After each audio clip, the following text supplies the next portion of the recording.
The sky was thick with dark, brooding clouds, threatening rain at any moment.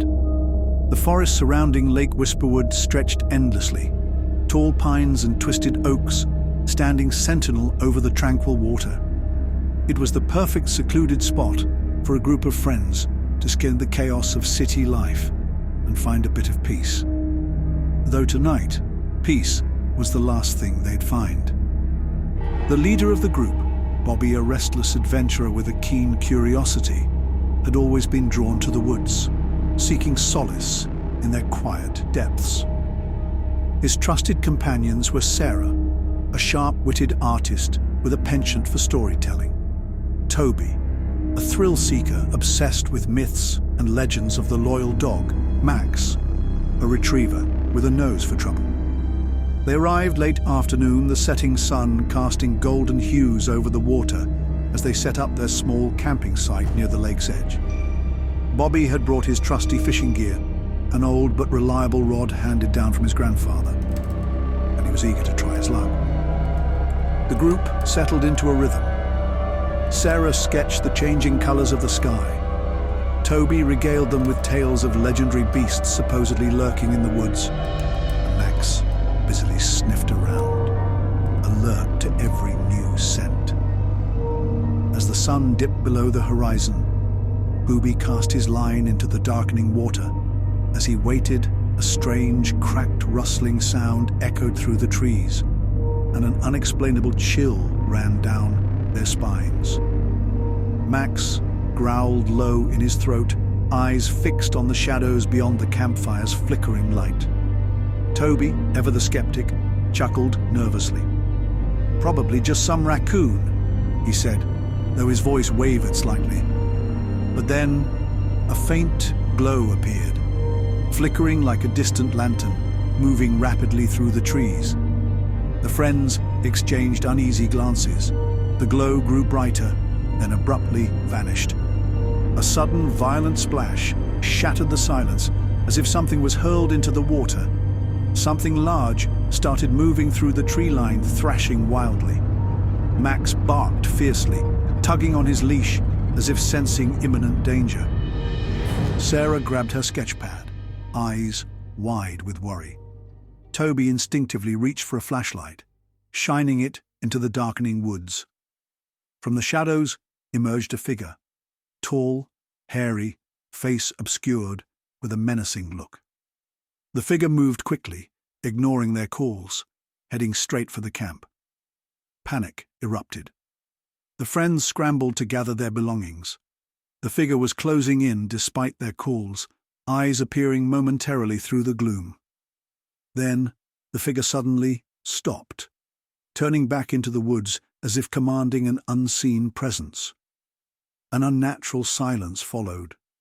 Realizing they were not alone, and that whatever this was didn't want them there, they made a split decision.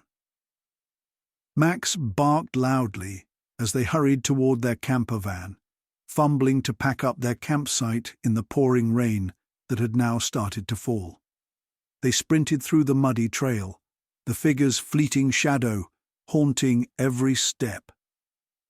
The forest seemed alive, branches clawing at their clothes as if trying to hold them back. Toby led the way, flashlight trembling in his hand, while Sarah kept a tight grip on her sketchpad, trying to process what was happening. They reached their van. The figure reappeared at the trail's edge, its silhouette barely visible against the stormy sky. They sat in the cramped camper, hearts pounding. Outside, the storm raged, rain slamming against the metal roof, thunder rolling in the distance. Max whimpered softly, curling beside them. Though safe for now, they knew something was out there, something watching. As the night deepened, stories turned into whispered theories and questions about what they had encountered. A creature? A person? Guarded in silence, they understood that their night in the woods had changed forever.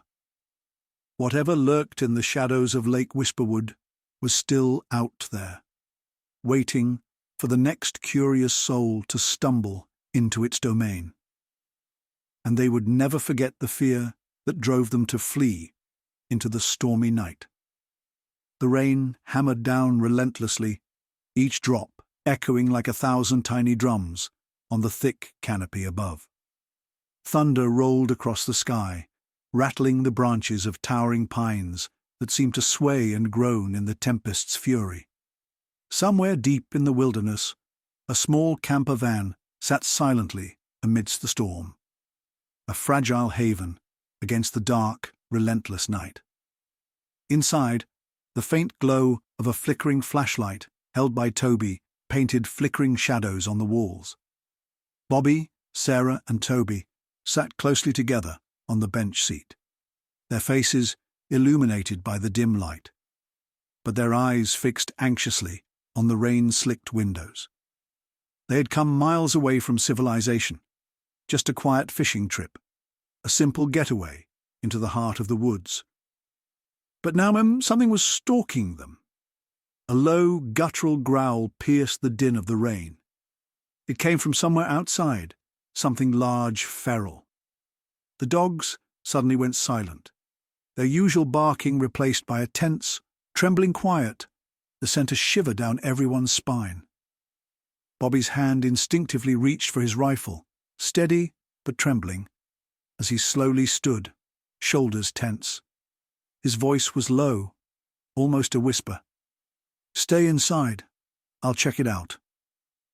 Toby looked worried, clutching his flashlight as if it could ward off whatever was lurking beyond the canvas walls.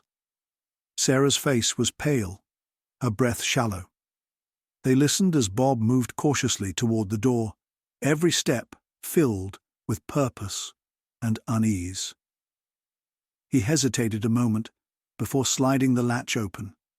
Outside, the rain continued to pour, blurring everything into a swirling curtain of darkness. Shadows flickered and danced between the trees, shapes that seemed too unnatural, too alive. Suddenly it loomed, massive and silent, emerging from the darkness.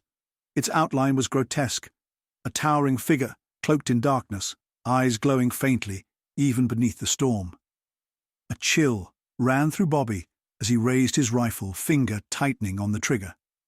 His voice broke the silence, trembling but firm. What are you?" The figure paused, the rain washing over it like a cloak. Then it moved, stepping forward with slow, deliberate steps that echoed in the silence, a presence that defied explanation, yet felt terrifyingly real.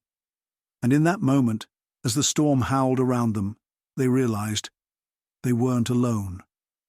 Something ancient, something deadly had awakened in the woods, and it wasn't planning on leaving anytime soon, trying to catch their breath and evaluate their situation.